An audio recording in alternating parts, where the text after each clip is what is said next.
permohonan pra-peradilan diajukan satu persatu menggunakan pasal 160 ayat 3 adalah bentuk nyata upaya untuk menunda-nunda dan mengganggu proses pemeriksaan pokok perkara. Menimbang bahwa berdasarkan seluruh uraian pertimbangan di atas, maka permohonan pra-peradilan pemohon sudah tidak relevan lagi sehingga sudah sepatutnya dinyatakan ditolak untuk seluruhnya. Harusnya hakim memberikan keleluasan untuk pembuktian, tidak buru-buru. Ya, pendapat dia yang mengatakan bahwa putusan ini ngawur, ya. Nah, kalau kemudian itu ditolak, nah tentu saja ini ada hal yang big question mark, ya, tanda tanya besar. Guys, balik lagi bersama Akbar CK. Update terbaru, Hakim Tunggal sidang pra-peradilan tolak pra-peradilan Roy Suryo. Sampai-sampai si Repli ngamuk, dibilang hakimnya ngawur, nggak profesional. Waduh, hakim menyadari bahwasanya pra-peradilan yang diajukan oleh Roy Suryo ini hanya menunda-nunda untuk sidang, guys. Langsung aja kita saksikan videonya berikut ini. Menimbang bahwa pasal 82 ayat 1 huruf D tersebut berdasarkan putusan Mahkamah Konstitusi nomor 102 PU 13 Romawi 2015 telah diberikan makna baru, yakni permintaan pra-peradilan gugur ketika pokok perkara telah dilimpahkan dan telah mulai sidang pertama terhadap pokok perkara atas nama terdakwa atau pemohon pra-peradilan. Menimbang bahwa selain secara normatif pengadilan memedomani ketentuan pasal 163 ayat 1 huruf B KUHP, dalam konteks hak asasi manusia, pengadilan sebagai salah satu institusi negara dalam penegakan hukum dan keadilan harus memastikan adanya jaminan penghormatan, perlindungan, dan pemenuhan hak asasi manusia bagi pemohon. Karena itulah, saat pra-peradilan pertama diperiksa, maka pemeriksaan pokok perkara yang telah diterima oleh Pengadilan Negeri Jakarta Timur belum dilaksanakan. Menimbang bahwa permohonan pra-peradilan dalam perkara ini, dalam kurung pra-peradilan kedua, diajukan pada saat agenda sidang pra-peradilan pertama menginjak pada tahap kesimpulan. Sebagaimana telah diuraikan di atas, objek upaya paksa dalam perkara ini adalah penetapan tersangka khusus untuk sangkaan pasal 32 ayat 1 Undang-Undang nomor 11 tahun 2008, sebagaimana telah diubah beberapa kali dan terakhir dengan Undang-Undang nomor 1 tahun 2024. Menimbang bahwa hakim berpendapat permohonan pra-peradilan mengenai upaya paksa penetapan tersangka yang dimaksud dalam pasal 89 huruf A Undang-Undang nomor 20 tahun 2025 tidak dapat diajukan secara parsial, yakni menguji satu persatu pasal yang disangkakan menggunakan permohonan yang terpisah-pisah, melainkan harus diajukan secara menyeluruh atau satu kesatuan. Selain itu, keadaan dalam perkara pra-peradilan kedua berbeda dengan perkara pra-peradilan pertama, karena penetapan tersangka terhadap pemohon telah dilakukan pada tanggal 7 November 2025 setelah melalui proses penyidikan dan gelar perkara bukti T102 sampai dengan T104.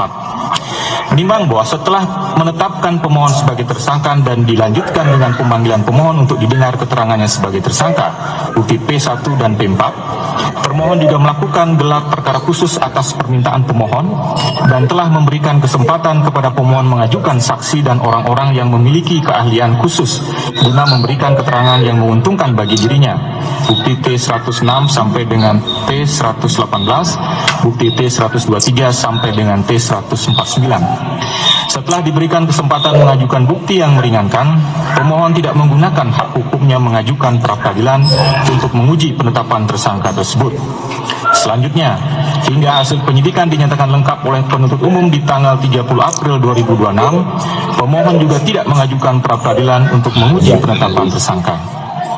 Hakim berpendapat bahwa sikap pemohon ini adalah bentuk pengabaian hak hukum yang secara sadar dilakukannya dan sekaligus menunjukkan kesiapan pemohon untuk membela diri dalam pemeriksaan pokok perkara. Roy Suryo mengabaikan, kata hakim. Modiar. Menimbang bahwa sidang pemeriksaan pokok perkara merupakan forum yang lebih tinggi kualitasnya untuk menguji bukti-bukti yang dimiliki oleh penyidik yang telah dianggap lengkap dan layak untuk dilakukan penuntutan oleh penuntut umum. Menimbang bahwa kepentingan hukum kedua belah pihak, yakni pemohon dan pelapor, sesungguhnya telah bertemu dengan telah terbukanya forum pemeriksaan pokok perkara. Pemohon seharusnya menggunakan forum itu untuk mengajukan segala argumentasi hukum terkait ketentuan pidana yang didakwakan atau hal-hal lain yang terkait dengan syarat formil dan material surat dakwaan, dan untuk menguji alat bukti baik yang diajukan turut termohon maupun yang diajukan pemohon. P10, P13 sampai dengan P21. Majelis Hakim dalam pokok perkara memiliki kewenangan untuk memeriksa alat bukti tidak hanya dari sisi kualitasnya, melainkan juga memeriksa relevansi dan kualitasnya, serta apakah pembuktian itu mampu meyakinkan majelis hakim. Dengan kata lain, majelis hakim dalam pokok perkara memiliki kewenangan memeriksa perkara dalam ruang lingkup yang jauh lebih luas dibandingkan hakim pra-peradilan. Dalam keadaan demikian, tentu hak hukum pemohon tidak akan dirugikan. Menimbang bahwa ketika pasal 163 ayat 1 huruf E KUHP dihubungkan dengan pasal 160 ayat 3 yang berbunyi, permohonan pemeriksaan sah atau tidaknya pelaksanaan upaya paksa yang diajukan oleh tersangka, keluarga tersangka atau advokatnya sebagaimana dimaksud ayat 1 hanya dapat diajukan satu kali untuk hal yang sama, telah memunculkan penafsiran adanya hak kepada terdakwa yang perkaranya telah dilimpahkan ke pengadilan untuk mengajukan permohonan pra-peradilan dan diberikan hak untuk mengajukan pra-peradilan dengan cara dipecah satu persatu. Menimbang bahwa hakim berpendapat pasal 163 ayat 1 huruf A bermakna bahwa pemeriksaan pra-peradilan hanya dapat menunda dimulainya pemeriksaan pokok perkara jika perkara pokok dilimpahkan pada saat proses pra-peradilan sedang berlangsung. Namun jika pokok perkara telah dilimpahkan ke pengadilan, baru kemudian permohonan pra-peradilan diajukan satu persatu menggunakan pasal 160 ayat 3, maka hal itu harus dianggap sebagai penyalahgunaan prosedur hukum. Penyalahgunaan prosedur hukum. Lanjut. Menimbang bahwa tindakan pemohon mengajukan permohonan pra-peradilan terkait penetapan tersangka setelah pelimpahan perkara dan setelah pra-peradilan pertama mencapai tahap kesimpulan adalah bentuk nyata upaya untuk menunda-nunda dan mengganggu proses pemeriksaan pokok perkara. Menunda-nunda, mengganggu proses pemeriksaan perkara. Nah, gimana nih guys? Mantap hakim sidang ini ya kan, hakim tunggal ini betul-betul bikin Roy Suryo dan kuasa hukumnya Refli Harun, Gopur dan siapa itu tambah panik dan nggak bisa tidur yang jelas ya kan. Dengan kata lain, majelis hakim dalam pokok perkara memiliki kewenangan memeriksa perkara dalam ruang lingkup yang jauh lebih luas dibandingkan hakim pra-peradilan. Dalam keadaan demikian, tentu hak hukum pemohon tidak akan dirugikan. Menimbang bahwa ketika pasal 163 ayat 1 huruf E KUHP dihubungkan dengan pasal 160 ayat 3 yang berbunyi, permohonan pemeriksaan sah atau tidaknya pelaksanaan upaya paksa yang diajukan oleh tersangka, keluarga tersangka atau advokatnya sebagaimana dimaksud ayat 1 hanya dapat diajukan satu kali untuk hal yang sama, telah memunculkan penafsiran adanya hak kepada terdakwa yang perkaranya telah dilimpahkan ke pengadilan untuk mengajukan permohonan pra-peradilan dan diberikan hak untuk mengajukan pra-peradilan dengan cara dipecah satu persatu. Menimbang bahwa hakim berpendapat pasal 163 ayat 1 huruf A bermakna bahwa pemeriksaan pra-peradilan hanya dapat menunda dimulainya pemeriksaan pokok perkara jika perkara pokok dilimpahkan pada saat proses pra-peradilan sedang berlangsung. Namun jika pokok perkara telah dilimpahkan ke pengadilan, baru kemudian permohonan pra-peradilan diajukan satu persatu menggunakan pasal 160 ayat 3, maka hal itu harus dianggap sebagai penyalahgunaan prosedur hukum. Menimbang bahwa tindakan pemohon mengajukan permohonan pra-peradilan terkait penetapan tersangka setelah pelimpahan perkara dan setelah pra-peradilan pertama mencapai tahap kesimpulan adalah bentuk nyata upaya untuk menunda-nunda dan mengganggu proses pemeriksaan pokok perkara. Menurut hakim, upaya ini adalah salah satu bentuk penyalahgunaan pra-peradilan. Menurut hakim, upaya ini adalah salah satu bentuk penyalahgunaan pra-peradilan. Menimbang bahwa berdasarkan seluruh uraian pertimbangan di atas, maka permohonan pra-peradilan pemohon sudah tidak relevan lagi sehingga sudah sepatutnya dinyatakan ditolak untuk seluruhnya.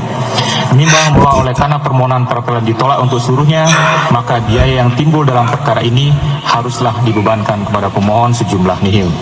Mengingat pasal 89, pasal 160 ayat 3, pasal 163 ayat 1 Undang-Undang Nomor 20 Tahun 2025 dan peraturan undang-undangan lain yang bersangkutan mengadili: 1. Menolak permohonan pra-peradilan pemohon untuk seluruhnya. 2. Membebankan kepada pemohon untuk membayar biaya perkara sejumlah nihil. Demikianlah diputuskan pada hari Senin tanggal 20 Juli 2026. Modiar ditolak seluruhnya, sudah nggak relevan lagi pra peradilan yang diajukan oleh Roy Suryo dan kuasa hukumnya ya. Yang dilakukan oleh Roy Suryo dan kuasa hukumnya hanya untuk menunda-nunda pemeriksaan pokok perkara, menunda-nunda ke persidangan. Fakta ya, clear ini, clear kalau Roy Suryo nggak mau ke persidangan, ke pokok pembuktian bahwasanya ijazah Pak Jokowi itu betul-betul asli, guys ya. Clear kan? Jadi sekarang siapa yang takut? Siapa yang takut sesungguhnya ke persidangan? Siapa yang nantang-nantangin Pak Jokowi untuk datang ke persidangan untuk memberikan ijazah aslinya? Siapa yang takut sebetulnya? Pak Jokowi atau Roy Suryo? Ya Roy Suryo jelas. Ya udah tahu nih, udah tahu kalau ijazah Pak Jokowi itu betul-betul asli, makanya dia nggak mau ke pokok pembuktian, makanya dia melalui jalur pra peradilan minta digugurkan semuanya. Alhasil ditolak oleh hakim tunggal pra peradilan Modiar. Nah sekarang kita lihat nih ya, kita lihat respon dari Roy Suryo dan kuasa hukumnya ya setelah hakim sidang menolak semua permohonan pra peradilan Roy Suryo, guys ya. Semua ya ditolak nih ya. Mereka ngatain hakim ngawur dan hakim gak profesional. Waduh. Namanya kalau kita aja waktu diperiksa saksi, saya diperiksa sebagai ahli, diberikan waktu yang terbatas, buru-buru, udah jam segini cukup, mau diperiksa semuanya, nggak bisa, semua pasal diulas, bisa berjam-jam. Harusnya hakim memberikan keleluasan untuk pembuktian, tidak buru-buru. Ya, Pendapat dia yang mengatakan bahwa putusan ini ngawur, ya, karena masalah waktu. Kita sudah mendengar semua pertimbangan dari kuasa hukum saya. Ini ada pertimbangan yang berbeda. Kalau dulu mungkin beliau melihat secara komprehensif, ya, secara semuanya. Sekarang hanya melihat waktu saja. Karena melihat waktu bahwa tadi dikatakan oleh hakim tunggal bahwa waktunya sebenarnya sudah diberikan kesempatan. Bagaimanapun juga kami, ya, khususnya saya tetap mengaturkan terima kasih dan apresiasi. Tapi bagi saya, yang ketiga sudah kami daftarkan. Dan insya Allah akan bersidang pada hari Selasa tanggal 28 Juli yang akan datang. Dengan materi adalah ganti rugi atas putusan pra peradilan yang pertama. Nah ini kita bisa uji nanti. Apakah putusan ganti rugi itu akan kemudian diterima atau ditolak? Karena kalau kemudian itu ditolak, nah tentu saja ini ada hal yang big question mark ya. Ada tanya besar. Karena putusan yang pertama itu sudah diterima, hanya waktu itu memang belum sempat kita mohonkan. Jadi sekali lagi, semua pertimbangan dari kuasa hukum saya itu saya patuhi dan saya ikuti, dan teman-teman mohon bersabar, termasuk juga forum pengadilan negeri di Jakarta Timur mohon bersabar juga, patuhilah KUHP ya. Kita undang-undang hukum acara pidana kita mempersyaratkan selesaikan dulu pra peradilan. Apakah pra peradilannya nanti akan diajukan lagi atau tidak, tunggu saja tanggal mainnya. Salah satu bentuk penyalahgunaan pra peradilan, komentar Anda? ya hakim nggak boleh prejudice begitu dong. Kan kalau kita bicara mengenai hukum itu adalah hak atau bukan.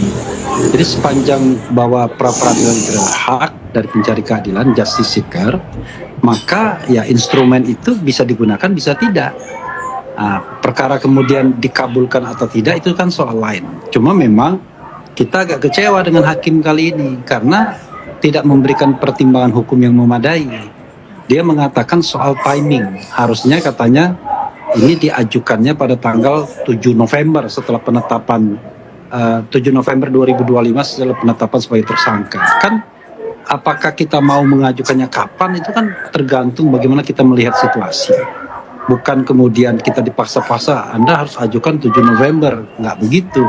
Karena itu kita melihat putusan ini bukan putusan hukum. Masa putusan hukumnya mengatakan tidak relevan lagi. Nah, dan satu lagi yang penting, saya dititipi pesan oleh Universitas Negeri Jakarta, yaitu oleh Prof. Ari Satono. UNC tidak akan menggelar konferensi pers atau menggelar statement resmi, tidak perlu. Beliau menyerahkan, sudah Mas Roy saja yang sampaikan. Jadi saya menyampaikan ini sekaligus membantah apa yang dilakukan oleh saudara Richard Huta Julu dan saudara Bill pakai Ya, nanti izin saya sampaikan anunya. Karena nggak mungkin dari UNC yang membuat press conference itu enggak ya, Prof ya? Kalau soal itu. Enggak. Malah sebaiknya nggak usah aja, Prof. Daripada nanti malah diseret-seret. Ya, saya aja nanti. Jadi izin yang banyak. Monggo, tapi bukan kita yang memaksakan untuk itu terjadi stop, ya. Biarkan. Kalau misalnya itu P21, apa yang Anda takutkan? Karena Anda kan meyakini juga, ya. Timnya Roy meyakini bahwa benar. Monggo kita buktikan di pengadilan. Itu poin pentingnya. Karena apa?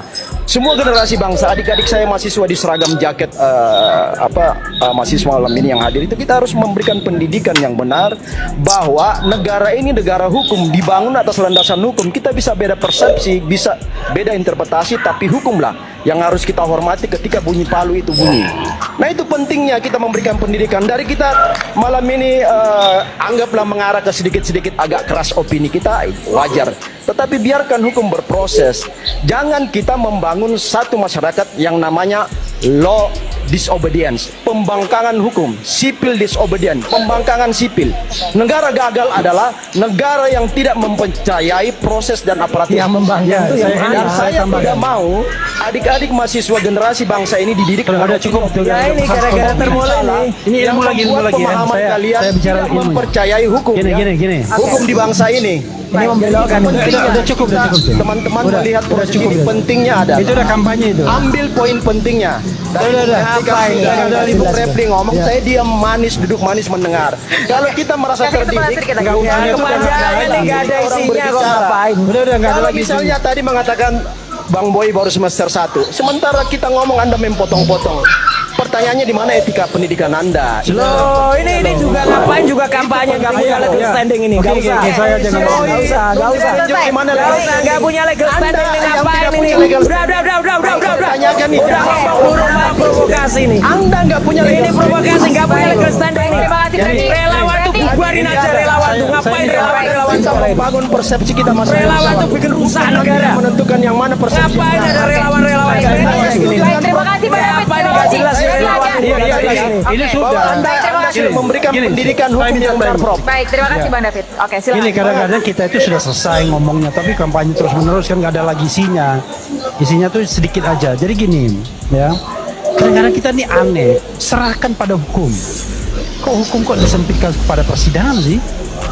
Paham nggak? Yang namanya hukum tuh mulai dari pelaporan, ya, kemudian diadministrasikan, penyelidikan, penyidikan, sampai kemudian dilimpahkan dan lain sebagainya sampai ponis sampai Mahkamah Agung. Itulah proses hukum. Iya, sekarang kan tengah diproses. Sebentar dulu. Apa dasar Anda? Anda bukan orang hukum, nggak usah ngomong. Saya sekarang saya Bukan orang hukum ini ngapain coba ngomong? Anda bisa gitu loh.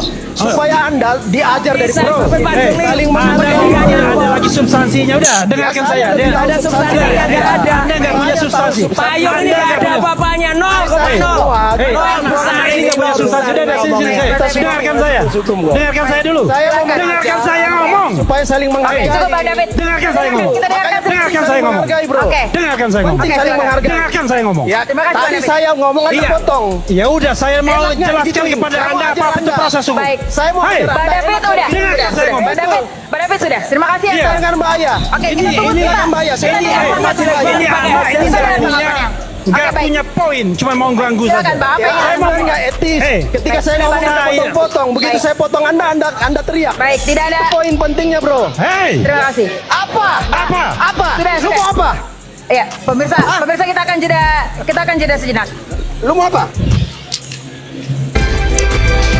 Setelah video kita kali ini silahkan di komentar kalian di kolom komentar. Mantap, hakim pra peradilan ya, hakim tunggal yang pertama dikabulkan, tapi nggak semua. Itu hanya soal penangkapan ya, penangkapan paksa Roy Suryo beberapa waktu yang lalu oleh penyidik, tapi nggak semua, hanya penangkapannya aja. Mereka euforia. Nah, sekarang hakim sidang ya menyadari bahwasanya yang dilakukan oleh Roy Suryo ini upaya untuk menunda-nunda persidangan. Kocak. Hakim dibilang ngawur, hakim dibilang nggak profesional. Padahal pada saat keputusan pra peradilan yang pertama, mereka itu diterima yang soal penangkapan Roy Suryo yang dilakukan oleh penyidik. Nah, itu aja yang diterima oleh hakim. Selebihnya ditolak semua, guys. Wah, nggak sesuai seperti apa yang mereka ingini, ya semua salah di mata mereka. Sampai-sampai hakim dibilang ngawur, hakim dibilang nggak profesional. Waduh. Saya Marceka undur diri, jumpa lagi di next video. Jangan lupa like, subscribe, komen, dan share video ini ya. Assalamualaikum, bye-bye.